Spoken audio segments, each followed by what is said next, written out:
Un SDF est mort il y a 2 jours dans l'incendie de son abri à Grenoble. Un drame qui pose la question de l'hébergement d'urgence, notamment durant l'hiver. Malgré un effort supplémentaire de l'État, les places manquent toujours. En Isère, une 50aine de places financées n'ont pas de lieu d'accueil. Xavier Schmitt, Vincent Abran. Il avait bricolé un abri de fortune dans les fortifications. Il est mort sans doute asphyxié à cause du feu qu'il avait allumé. Les pompiers ont retrouvé son corps en partie carbonisé. L'homme âgé de 40 ans était né à Grenoble. En hiver, les situations de détresse sont d'autant plus aiguës pour les personnes qui vivent dans la rue.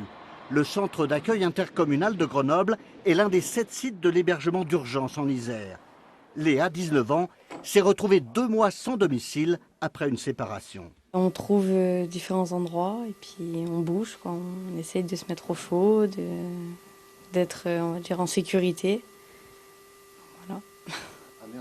Dans ses démêlés avec le droit d'asile, ce père de famille a vécu lui aussi dans la rue. J'attends presque 15 jours dans la rue. Avec toute la famille? Avec toute la famille, oui. Dans ce moment, j'ai 4 enfants parce que le petit il est né ici dans le centre. L'hébergement d'urgence est une compétence de l'État qui le délègue aux associations et aux services sociaux des communes. En Isère, 1 millier de places sont financées, 300 de plus en hiver. Mais les capacités d'accueil restent insuffisantes. Dans un certain nombre de cas, on voit que les situations sont embolisées, bloquées, qu'on n'arrive pas à les faire aboutir.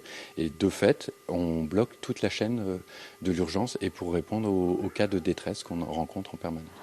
Selon les acteurs sociaux, 700 à 900 personnes recensées vivent dans la rue en Isère. À un moment donné, il ne faut pas uniquement que ce soit une seule initiative, il faut que ce soit quelque chose de concentré, de généralisé au niveau de l'intercommunalité, si on veut vraiment résorber la misère et les problématiques qui vont avec. En cas de grand froid, un hébergement supplémentaire est prévu dans des grandes salles ou des gymnases. 5 communes se sont portées volontaires.